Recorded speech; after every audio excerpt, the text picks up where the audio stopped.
And we're live. Hello, ladies and gentlemen. Austin Peterson here, former presidential candidate for the Libertarian Party. Welcome to my live stream tonight. Thanks for tuning in. If you're watching us on YouTube, then you're probably seeing us live right now. And I'm very grateful for you all for helping me grow my audience. If you're not a subscriber, don't forget to go to youtube.com/AUGGYP. If you're watching this later on Facebook, I might be right there in the comments with you typing along. Go ahead and send in your questions. If you're on YouTube Live, I will come back and answer your questions at the end of the show after we have our discussion. If you're on Facebook, I'll probably be able to answer them in real time while I'm playing the replay. But if you want to catch this show while it's happening, you're going to have to subscribe to my YouTube channel, youtube.com/AUGGYP. And some people were curious. They were like, Austin, you have such a huge Facebook audience, but you don't have a very big YouTube audience. Why do you do your live streams over on YouTube? Well, the answer is simple, because on YouTube, I can come over here, hit the play ad button, and boom, some of you all are watching an ad right now. So I get to actually make a little bit of money on my YouTube videos, where I can't do that with Facebook. Facebook is developing that technology right now, and hopefully that will come very soon so that I can do my live streams on Facebook like I normally, like I had done during my presidential campaign. But right now I got my mind on my money and my money on my mind. So I got to make sure that, the podcast stays profitable and we're in the green so that we can pass that out and hopefully create some new jobs, because we don't want robots taking our jobs. And that's the topic of tonight. I mean, a robot could never take this job, that's for sure. I mean, do you think that you could create a libertarian AP for LP robot? Liberty, freedom, economic freedom, and liberty. There is definitely no robot that could take this job, let me tell you that much. But we're going to talk about specifically the rise of automation and why I think the rise of automation is happening. Specifically, I think it's happening because of the minimum wage. And there are many CEOs of major corporations that agree with me. I've got some really good information for you all tonight that I'm going to be sharing with you all.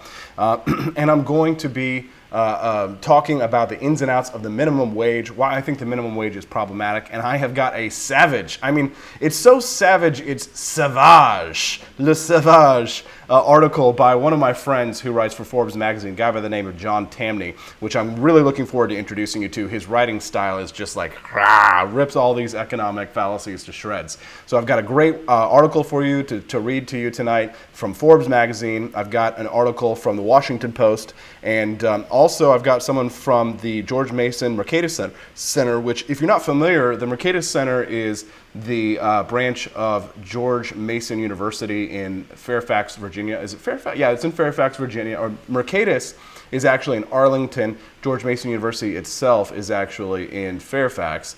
And the Mercatus Institute is one of the premier free market university think tanks / educational centers in the world. It's part of the Koch brothers conspiracy, those evil Koch brothers taking over our jobs.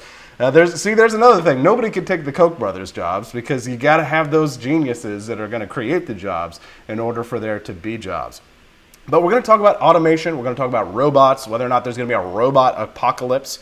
And yeah, we're going to have a good time tonight. So I'm really grateful for you all tuning in. Right before I do get started, really quick plug, of course. If you guys like any of the merchandise that you're seeing on the table tonight, I've got my really cool AP for LP shirt. It is the I Want to Live in a World Where Gay Married Couples Can Protect Their Marijuana Fields with Fully Automatic Assault Rifles. And I say the word assault rifle because I know it triggers liberals and conservatives, because the conservatives are like, well, this is not an assault rifle. Is this an assault? Is this an assault mug? Right? Well, an assault rifle specifically, by the way, is a rifle with a selective fire option and a detachable magazine. It is an actual piece of terminology, conservatives. You might want to look that one up. But it also triggers liberals who are like, oh my God, the gun's assaulting me. Well, I've got a gun right here.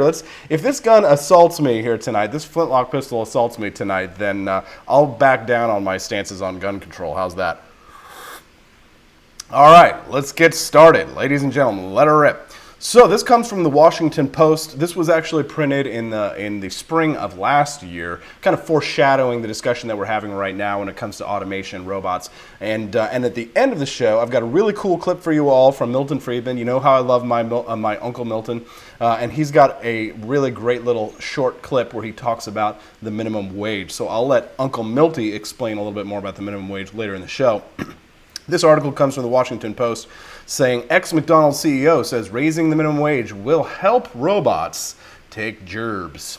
A former McDonald's chief executive has warned that raising the minimum wage will spur unemployment as companies will instead employ robots that work for less. I guarantee you, if a $15 minimum wage goes across the country, you're going to see a job loss like you can't believe, said Edward Rensi in an appearance on the Fox Business Network, my former employers. It's cheaper to buy a $35,000 robotic arm than it is to hire an employee who's inefficient, making $15 an hour bagging French fries. Ouch. He just hates poor people. The minimum wage has been a hot topic, with some states and employers deciding to up their minimum wage to $15 an hour in the coming years. California will raise its minimum wage to $15 an hour by 2022. New York City will get a $15 an hour wage within 3 years, 2 years now. Rensi referred to the discussion of raising the minimum wage as, quote, nonsense. Go Rensi. Something that would destroy America's middle class. I don't think so.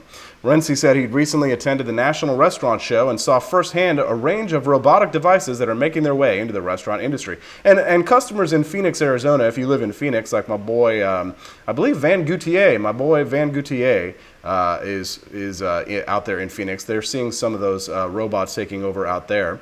But right now, they're still being rolled out across the country. I know that Seattle did raise their minimum wage to $15 an hour. But Rensi goes on. He was a McDonald's CEO from 1991 to 1997. And he's not the only one who's concerned with the consequences of raising wages. Wendy's is currently testing self-service kiosks in a few of its restaurants and exploring broader use of technology to mitigate rising labor costs. Now, I kind of like Wendy's food, and I don't go there very often, but when I do, usually the service is horrible. The food is usually pretty good, but the service is usually really bad. Instead of a federal minimum wage, Rensi says states should set the figure based on cost of living in their region. I don't know. He warned that a higher minimum wage would damage the economy and leave more citizens dependent on government support. Quote, we've got unemployment in the black community, which is staggering. Young black men, over 50% unemployment, and we're talking about a $15 minimum wage, said Rensi, who most recently served as the CEO of the restaurant company Famous Dave's. Quote, it's nonsense. These are entry-level jobs. And I just want to pause there for a moment because it is important when he talks about black unemployment. Black unemployment is very high. And raising the minimum wage is one of those things that seems kind of counterintuitive, like you're helping a certain class of people. The problem is that the people who are unemployed, who are unskilled, are unable to get these jobs because it prices them out of the market. I mean, think about it like this. If you had somebody over to mow your lawn and they charged $100 an hour, you wouldn't do it, right? Most economic transactions happen at the margins, right? So maybe if they lowered his price to $99, you'd be like, still not interested. $50 an hour? Definitely still not interested. But if they start getting down to about $10 an hour, then maybe you'll hire somebody to do your lawn services. But sometimes just the matter of $1 an hour can make a big difference in whether or not you hire someone next door. Maybe say you hire your neighbor kid if he charges $9 an hour. If there's a corporate chain that happens to go to do landscaping in your neighborhood and they charge $12 an hour, you might hire your buddy next door. You might hire the neighbor kid. But if the neighbor kid if you are forced to pay the neighbor kid $15 an hour, then you might not actually hire that person, right? Because they're unskilled, they're not professional, they don't have a license perhaps to mow the lawn in your neighborhood or for whatever reason, whatever local regulations may exist. But you just might hire a big corporation. And some big corporations like that because it prices out many of their competitors. Small businesses can't compete because they can't afford to hire the workers at the wages that the government is demanding that they be paid at. Not everyone agrees with Rensi's thinking, of course. This robot thing is a way to distract taxpayers who are underwriting the low wages of these multinational corporations, said Mary Kay Henry, president of the Service Employees International Union, SEIU, for those who don't know, which is pushing the fight for 15 to up the minimum wage. There's a really great meme that some libertarian made that I like to share. There's this guy where he's got his fist in the air and it says "Fight for 15" on it, and somebody took out the "Fight for 15" and it said. And they replaced it, and it said, I don't understand economics. Isn't that really just the problem with liberals, is that they do not understand economics? It's all about feelings. I mean, all of the Democrat policies are replacing what works with what sounded good. That's a little paraphrase on my buddy Thomas Sowell, because it is about feelings. I mean, that's what Marxism is all about, right? It's about suspending the laws of supply and demand rather than allowing the market to work and allowing the free exchange of labor and capital. Now, I want to read this next story to you. This is a little bit more vanilla, this story, and then we're going to get to the spicy fire, not the Cholula. The article I'm going to read to you from John Tamny is spicier than Cholula. It's spicier than Tabasco. What is the spiciest spice that you could ever think of? Habanero, no, it's the ghost chili, I think, is now the hottest pepper in the world. So here's the Cholula sauce we're going to get from George Mason, and then we'll move on to the spicy ghost chili. Joy Buchanan, who's a writer from Mercatus, says minimum wage hikes were touted at the DNC last year, but such policies can potentially divide society more than unify it. Raising the minimum wage is not the best way to fight income inequality, that old red herring, because it will increase the rate of job automation that already disproportionately affects people with less education and lower incomes. You heard that right. The minimum wage disproportionately harms people with less education and lower incomes. Because again, if I have a choice, if I'm forced to pay someone $15 an hour, I'm going to go out there and I'm going to make sure that I hire someone who will meet that standard of wage. And if you don't have an education, if you don't have any experience, then I'm going to go with somebody who has got the experience, somebody who's got the education. So it harms the people who are less skilled, and they're going to be priced out of the marketplace because of the minimum wage. Leading computer scientists at the Future of Life Institute last year wrote an open letter warning policymakers of the risks posed by artificial intelligence. Can we get some artificial intelligence over to the Democratic Party this year? A primary concern is that many jobs will become automated, filling machines. It's a problem if people do not adapt, but one piece of good news is that high-paying jobs in the tech sector are motivating millions of people to learn how to use computers. Until more people leave low-wage jobs for high-wage jobs, we will have income inequality. Because of income inequality, jobs exist for people who are not ahead of the technological revolution. And higher wages in the tech sector are directing people toward the jobs that will be more profitable and secure in the future. A young person who is about to go to college can see that a computer programmer can make a lot of money. This motivates students to work through difficult technical courses. And you don't have to do college if you do college-level courses online for free. What about all the professors? Shouldn't the professors be complaining about all the robots that are taking their jobs and all the online courses, the free online courses? How come these free online courses aren't putting professors out of jobs? Meanwhile, the minimum wage is rising in certain states. Fighting income inequality by making it illegal to work for less than $15 an hour when technological change already threatens many jobs is harmful to people who have not reskilled their trade yet. Let me say that again. Fighting income inequality by making it illegal to work for less than $15 per hour. I mean, that's really what the minimum wage does, is it makes jobs that pay less than $15 an hour illegal, right? That's what you're doing. You're making those jobs that could exist on the margins illegal. In order to help low-income workers and reduce income inequality, the focus could be on creating a system that gives more people the opportunity to qualify for high-wage jobs. Not everyone needs to apply to high-wage jobs for wages to equalize. There just have to be enough people trying to fill these positions that competition drives the wage of those high-wage jobs down, while the shortage of people applying for other jobs raises wages elsewhere. The moral anchor of the high minimum wage movement is that parents who work full-time can live below the poverty line. A law to raise the minimum wage will help some low-income families, but it will also hurt some of them. Less harm would be done if taxpayers gave direct assistance to low-income families. There is no doubt that raising the minimum wage will reduce job growth and that everyone will pay higher prices at the store since labor costs will rise, right? So that just like I was talking about this morning in my audio podcast, this is a consequence of these kinds of regulations. The unintended consequences of this is that we were talking about the soda tax in Philadelphia. Well, now what happens is that when you raise taxes on something, you're effectively banning it for a certain class. Poor people can't afford to buy sodas. They can't afford to buy an Arizona green tea, for example. There's no tax on coffee, thank goodness, of course, because there's no sugar in it. But, you know, the orange juice companies made sure that they carved out their own little special interests as well.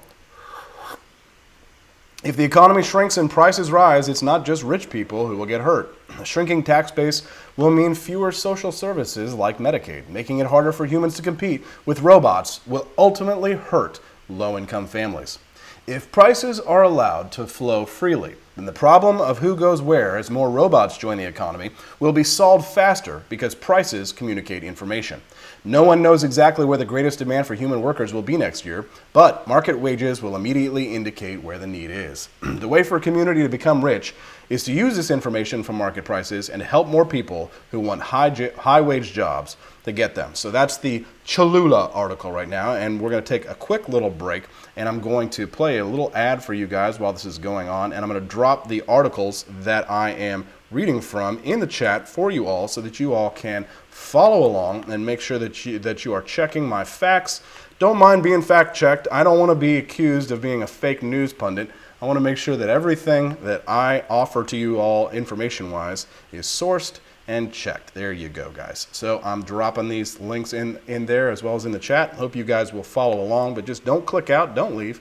I want to make sure that you guys are getting all of the information. Oh, and while I'm taking a quick little break before I read the spicy article and before we get to Milton Friedman, like I said before, you can get any of this merchandise that you see on the table, except for this garbage gun. You wouldn't want that anyway. The Make Taxation Theft hat again, and my Gay Married Couples and Assault Rifles shirt you can get at threadsofliberty.com. That's threadsofliberty.com. You'll see a button that says the AP collection. You'll see this and many fine other products on threadsofliberty.com. So thanks very much. Now, here is the spicy meatball. This is an opinion from my buddy John Tamny. He's a fantastic writer for Forbes magazine and economist. He writes for Real Clear Politics. He used to come on my show Freedom Watch quite frequently when I was in New York for Fox Business. So I want to introduce him to you. You spell his name Tamny. So if you guys are nerds like me and you like to read more about some libertarian economists, this guy's one of the best libertarian writers and economists out there. So again, his name is John Tamny, Tamny. And listen to the title of this article. Sorry, pundits, robots and automation are the sole reason to support the cruel minimum wage. John writes, to avoid any misunderstanding, it's important to say up front that the minimum wage is a cruel offense to common sense.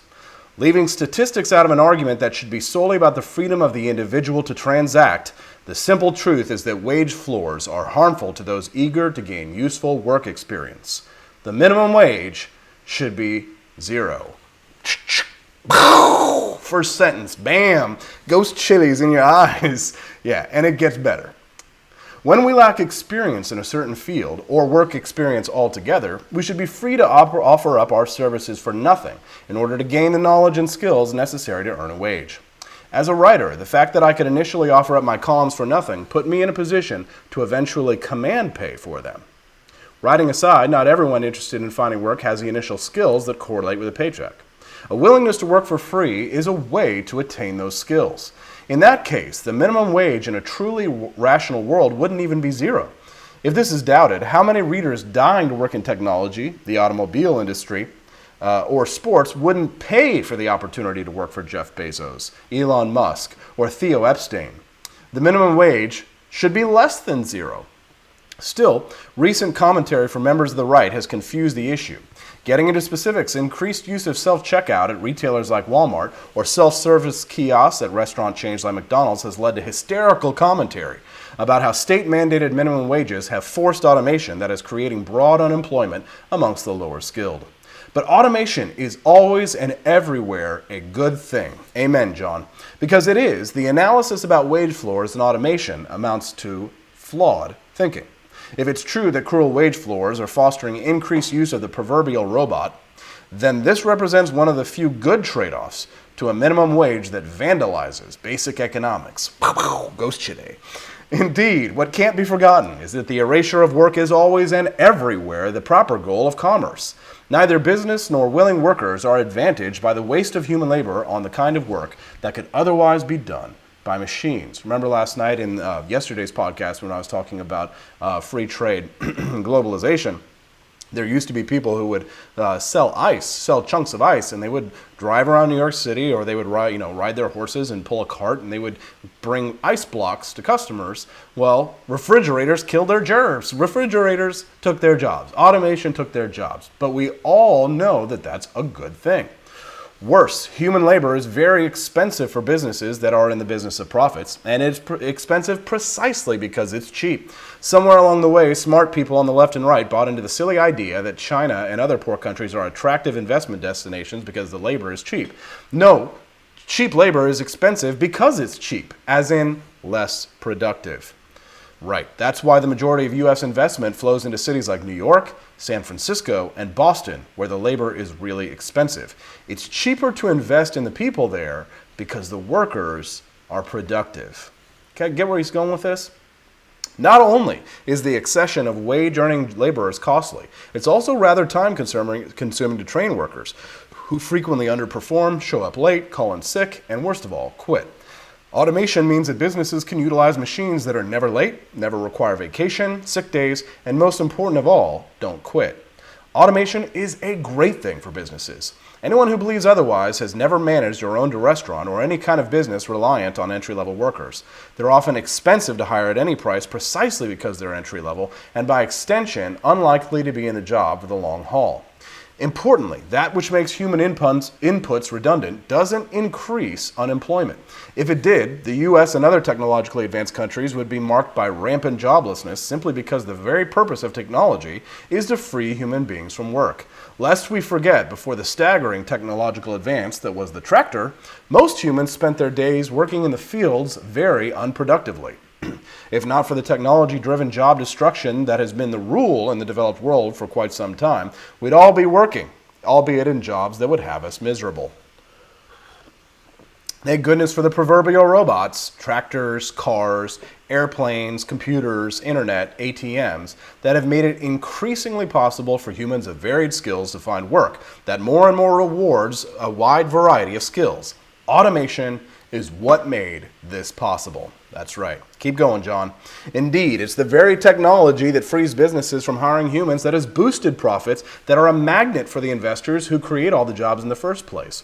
Where technology is most rapidly destroying jobs is also where the greatest number of jobs are being created. Did you hear that? Let me read that again.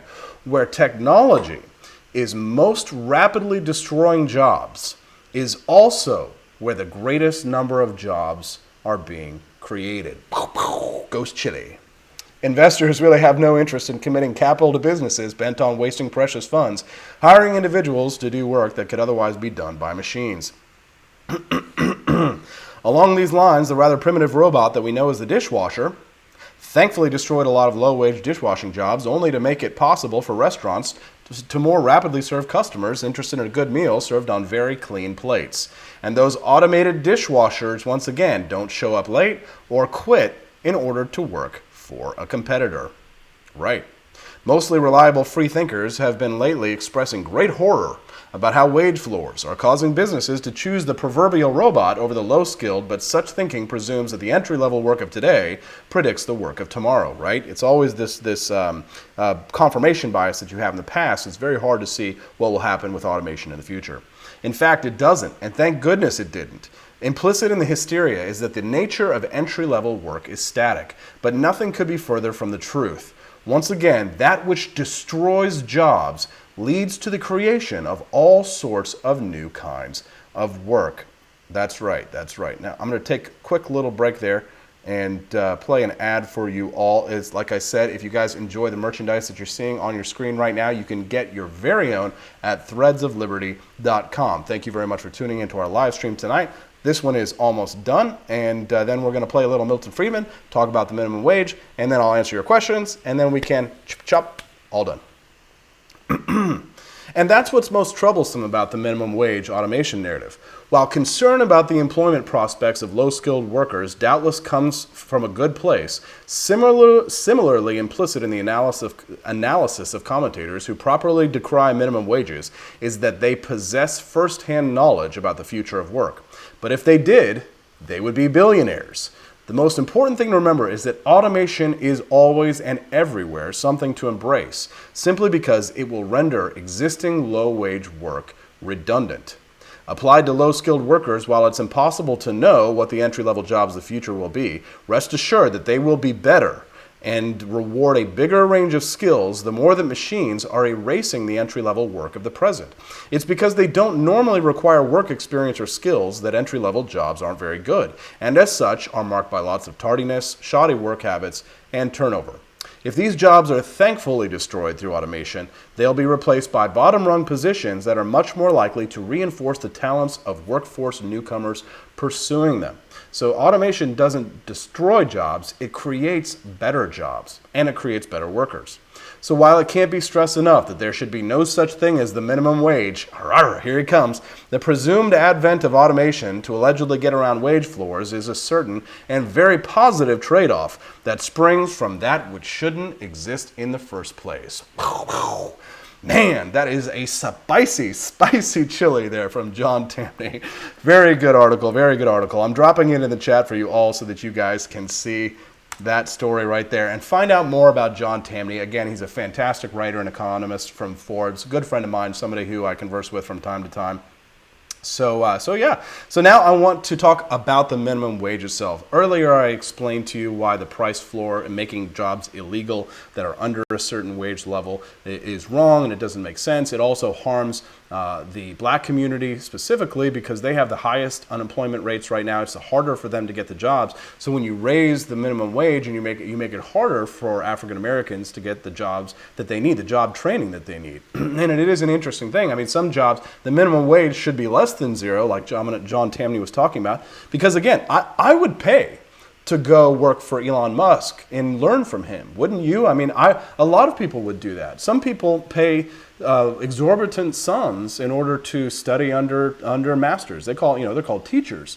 And that's how the economy really should work. Not that you should necessarily always pay to work for someone, but if you have a great mind or a brilliant master or a brilliant teacher, wouldn't you pay to work for them? Wouldn't you make a sacrifice? Wouldn't you take less than $15 an hour to work for someone like Elon Musk? Would you take less than $15 an hour to work for me?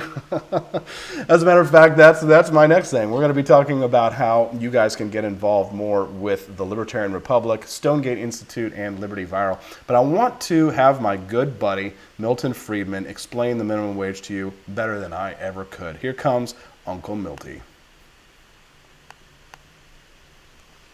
That the programs that are labeled as being for the poor, for the needy, almost always have effects exactly the opposite of those which their well-intentioned sponsors intend them to have. As an example, what are you referring to? Let me give you a very simple example. Take the minimum wage law. It's well-meaning sponsors. There are always in these cases two groups of sponsors. There are the well-meaning sponsors and there are the special interests who are using the well-meaning sponsors as front men. You almost always, when you have bad programs, have an unholy coalition of the do-gooders on the one hand and the special interests on the other. The minimum wage law is as clear a case as you could want. The special interests are, of course, the trade unions, the monopolistic craft trade unions in particular.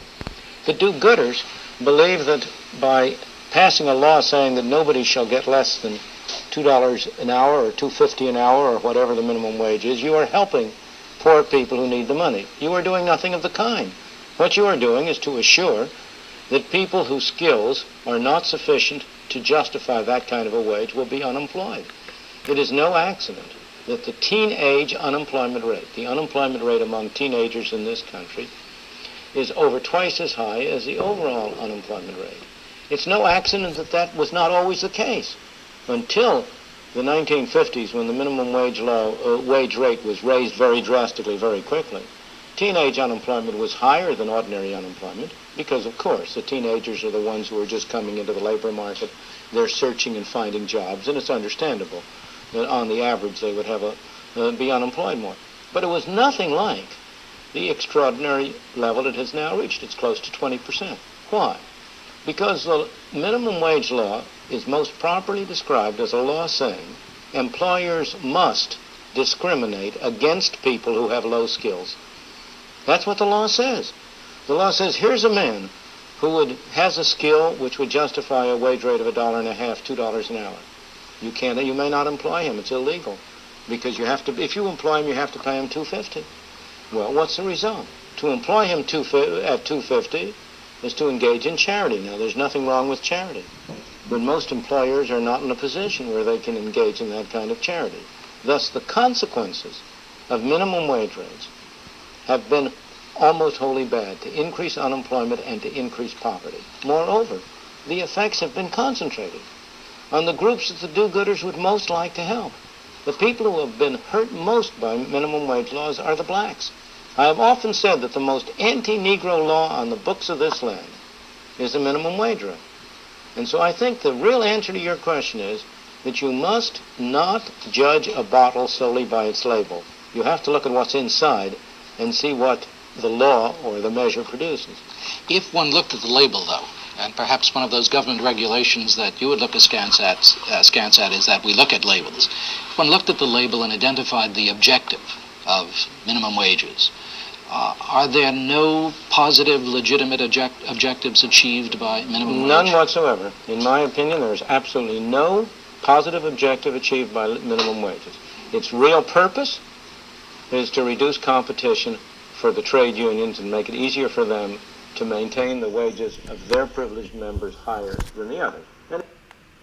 Very good, Uncle Milty. Thank you very much for that lesson. Really appreciate that. And that is going to be our show for today. So don't worry about the rise of the robots, because that really just means that we're going to have better, higher paying jobs, and that people won't have to go around and deliver ice like they used to in the 1900s. So what do you think? Do you guys enjoy the show? Do me a favor. Subscribe to us on YouTube so you can join us live. YouTube.com/AUGGYP. That's YouTube.com/AuggieP, so that you guys can get our live streams. Right now, I'm only streaming live on Mondays, Wednesdays, and Thursday nights for now, but I still do my audio podcast in the morning on Facebook if you guys like to tune in there.